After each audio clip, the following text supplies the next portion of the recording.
It's about how they do it in selling. And then you transfer that idea diyan sa industry mo ngayon. That's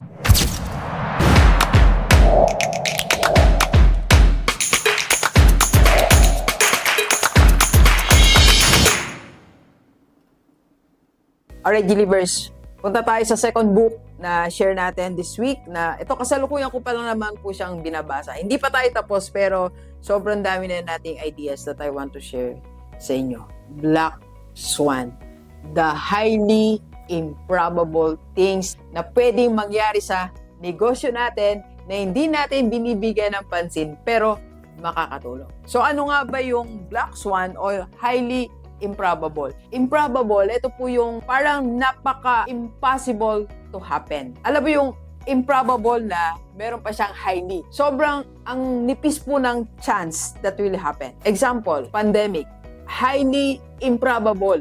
Ang dami nagpipredict na mababagsak ang market, magkakaroon tayo ng financial crisis, but not because of pandemic. But not because of that issue. Highly improbable, but it happened. So, i-apply po natin ngayon sa negosyo natin. The Black Swan opportunity or highly improbable na pwede nating i-apply sa business natin. So, bago ako magtuloy, gusto kong mag-isip muna tayo. Ano yung mga lumampas na sa atin na highly improbable, pinalampas natin because hindi natin inaakala na it will happen or it's an opportunity or it will give a big profit or stability sa business natin. Di ba sobrang dami? Because it's highly improbable. Parang napaka-imposibleng mangyari. I remember po nung nag-speak ako, kasi nung ako po ay college, sobrang silent lang po. High school, college si Doc, halos hindi po ako kumikibo sa classroom. Kaya nung, thank you po, kaya nung ako po ay naging speaker, nag-announce ako sa Facebook ko, alam nyo, tumawag pa yung iba kong friends, sabi nila, what happened to you? Nagulat po silang lahat because it's not only improbable, but highly improbable na magiging speaker po ako. And aharap ako sa camera. How many years kong iniwasan na humarap sa mga kaklase ko, na ayoko magsalita in front of my professor, in front of them. Walo lang kami, ayoko pa mag-speech in front of them. Sobrang hiyang-hiya po ako, hindi ako kumikibo.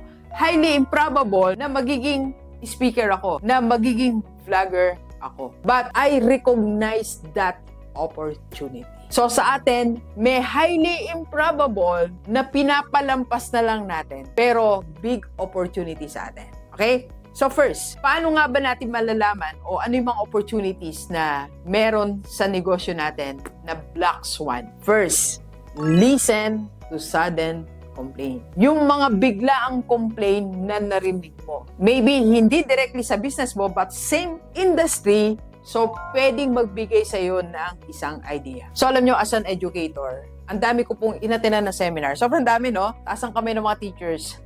Sobrang dami ng mga seminars na inatenan natin. Nag-public po ako, nag-private school ako. Same thing, seminar pa rin. And even, nung nag-start na po ako mag-speaker, umaten pa rin ako ng seminars. And there is only one complaint na naririnig ko lagi. And that complaint is about something na madadala nila pag-uwi nila sa bahay. Something na nandun yung assignment nila, nandun yung framework, nandun yung guide kung paano nila i-apply yung pinag-aralan nila. Because most of the seminars na naririnig natin o napupuntahan natin is unang-una mainly composed of motivations. Second, concepts. Okay lang po yun, walang problem. But there is a 10% complaint na walang blueprint. And that complaint na narinig ko, and I even experienced that, led me to this project, the 13-week revenue program for private schools. So sabi ko, pag umattend sa akin ng seminar, lalo mga school owners, meron akong ipapauwi na blueprint. Meron akong ipapauwi na framework. Doon ko po nabuo ang 13-week revenue program.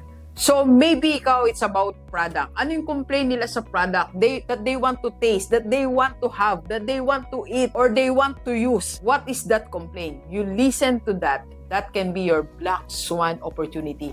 Hindi natin minsan nakalain na yung bago nating produkto, bago nating services will be coming from the complaint of other people of same industry. Number 2, copy what works in different industry. You don't need new ideas. You just have to transfer that idea to your industry. Kaya sabi ko, I remember it clearly, no? One of my vlogs, siguro mga ano yan, no, mga 2 years pa lang ako nagpa-vlog, that if you are in this industry, try to attend seminar na ibang industry din. Kasi napapansin ko po, nung nasa public pa ako, for example, accountant ka, attend ka lang ng seminar ng pang-accountant. Kung teacher ka, natural lang naman yun, di ba? Kung teacher ka, attend ka seminar na pang-teachers. So why not, following the Black Swan opportunity, why not try to attend a seminar from different industry, not your industry. So kung nasa financial industry ka ngayon, ba't hindi mo subukang umattend ng seminar ng real estate industry,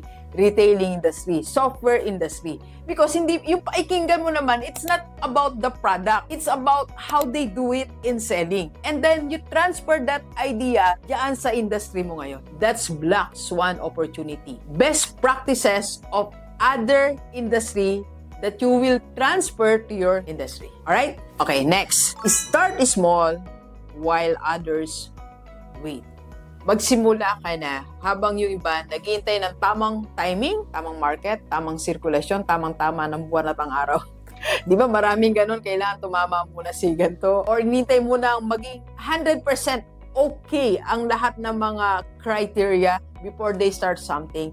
So, using the Black Swan opportunity, you can start small. Habang naghihintay sila, magsimula ka na. I remember nung nagsisimula po ako sa AIM, while waiting for a big crowd, nag-start na ako ng kahit small pa lang. So, hindi ko hinintay na kailangan mag 100 muna yan, mag 200 muna yan. I started small. Nag-start ako, actually, ang nag-attend po sa first class ko sa AIM Conference Center is only 5 only. So, ganun small ang nag-start. So, ngayon, maabot na kami. Last batch 4 namin sa How to Run Your School as a Business, 37. And alam nyo, yung biggest number namin ngayon, that's batch 3 is 37 participants. For me, malaki na yun. Kasi these are school owners coming from Luzon, Visayas, and Mindanao sa buong Pilipinas. So, I started small. So, same to you. You can start small. Habang yung alam mo, kilala mo, na gusto rin mag-start ng school, naghintay ng tamang timing, mag-start ka na. Start with tutorial center, start with learning center, or start with one program only. Or maybe, you can start one product dyan sa harap ng bahay mo. Start one product sa maliit na space. You start small. Okay? And next, ask one question daily. And this is the question na dapat natin itinatanong.